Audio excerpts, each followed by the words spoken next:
দর্শক আসসালামু আলাইকুম। জীবনের গল্পে আপনাদের স্বাগতম। ক্যামেরার সামনে দাঁড়িয়ে আছে এই মুহূর্তে একটি বোন, আমরা শুনবো তারই জীবনের গল্প। আসসালামু আলাইকুম আপু, কেমন আছেন আপনি? ওয়ালাইকুম আসসালাম। আসসালামু আলাইকুম ভাইয়া। এই তো আলহামদুলিল্লাহ, পাক রাখছে ভালো। আচ্ছা ঠিক আছে আপু, আপনি ভালো আছেন? আপনার নাম কি আর আপনি কোথা থেকে এসেছেন? আমার নাম মিষ্টি ইসলাম, আমি ঠাকুরগাঁও থেকে এসেছি। ঠাকুরগাঁ থেকে এসেছেন। যাই হোক, আপনার পরিচয় পর্ব আমরা এর আগেও অনেক জেনেছি এবং অনেকে আপনাকে চিনে। তো যাই হোক, আমরা তো আপনার এখন নতুন করে আবার নেওয়া হচ্ছে যে যারা এখন আপনার ভিডিওটা দেখেন আপনাকে চিনে নাই, সেটার জন্য আপনার পরিচয়টা আমরা নিচ্ছি। তো আপনার নাম মিষ্টি ইসলাম, এসেছেন ঠাকুরগাঁও থেকে। আপনার বয়স কত আপু? আমার বয়স 24। 24 বছর বয়স। পড়ালেখা করেছেন? ইন্টার। ইন্টার পর্যন্ত। আপনার ফ্যামিলিতে কে কে আছে? আমার ফ্যামিলিতে আছে আমার সৎ মা, সৎ 2 ভাই আর আমার আব্বু প্যারালাইস। সৎ মা, সৎ 2 ভাই আর আপনার আব্বুর প্যারালাইসিস। আপনার মার কি হয়েছে? আমার মা মানে ব্রেন স্ট্রোক করে ছোটবেলায় 5 বছর বয়সে মারা গেছে। আপনার যখন 5 বছর বয়স ছিল তখন আপনার মাকে হারিয়েছেন। তাহলে তো আপনার লাইফটা অনেক কষ্টের আপু, তাই না? ঠিক আছে, ইনশাল্লাহ সমস্যা নেই, আপনার জন্য ভালো কিছু আশা করছি সামনে।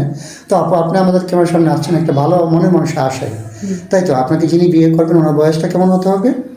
দেখেন ভাই, একটা কথা বলি, বয়স কোনো ম্যাটার করে না। আমি এরকম একজন মানুষ চাই যে নাকি আমার সারা জীবনের দায়িত্ব নেবে। এখানে একটা কথা বলতে চাই, দায়িত্ব নেওয়া মানে শুধু ফোন দেওয়া না। দায়িত্ব নেওয়া মানে তার থাকার খরচ, খাওয়ার খরচ সব মিলিয়ে। ভাই আগে তিতা কথা বলাই ভালো, আগে তিতা মিটা পরে ভালো। হ্যাঁ, এরপরে মিঠা আসে। কারণ অনেকেই কি করে যে আপনাকে একটা ফোন কিনে দিব, ফোন কেনার পরে কোনো আর দায়িত্ব থাকে না।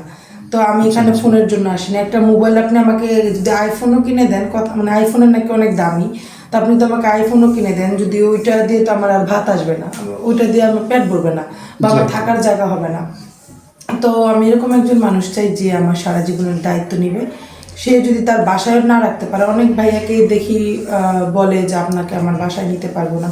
বাসায় যদি না রাখতে পারে, যেন আমাকে বাসা ভাড়া করে, আপনার একটা বাসা ভাড়া করে দিয়ে যাতে আপনি থাকতে পারেন, যিনি আপনার দায়িত্ব নেবেন। আচ্ছা ঠিক আছে, ইতিপূর্বে তো আমরা আপনার অনেক ভিডিও করছি, এই পর্যন্ত আপনার দায়িত্ব কেউ নেয়নি? এই পর্যন্ত দায়িত্ব নিয়েছিল 2-3টা ভাই, আমাকে ফোন কিনে দিয়েছিল। ফোন কেনার পর ওনারা শুধু গল্প করে।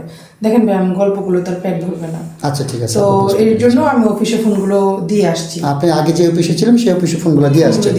এটা তো নতুন অফিস আসছে, আপনি আমাদের কাছে আসছেন। আর আপনার ওই অফিসে নাকি আপনার নামে অনেক মানুষের টাকা খাইছে, খায়া আপনার ছবি দিয়ে আপনার সাথে কথা বলে ওনার টাকা পয়সা আয় না, আপনাকেও দেয়নি, তাই তো? আমাকেও দেয়নি। তার জন্য তো আপনার প্রফিট খারাপ হচ্ছিল, এটার জন্য আপনি আমাদের এখানে আসছেন যেন আমরা আপনার ভালো কিছু করতে পারি। হ্যাঁ, অনেক ওরা আমার নাম করে অনেক মানুষের কাছ থেকে টাকা খাইছে। তো এখানে মানুষের চোখে আমি খারাপ হয়েছি, মানুষের অভিশাপ আমি টোকাচ্ছি।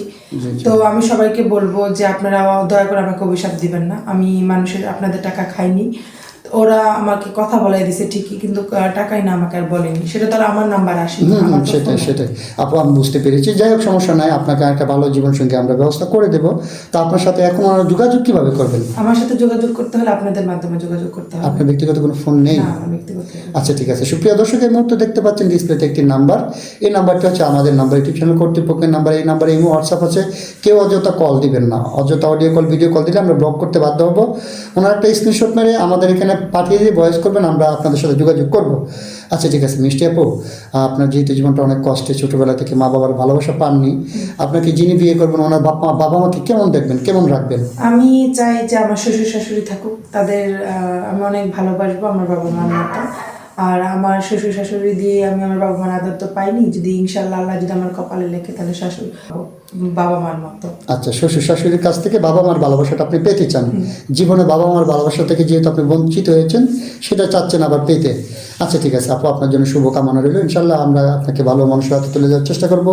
ভালো থাকবেন, সুস্থ থাকবেন। আল্লাহ হাফেজ। আসসালামু আলাইকুম।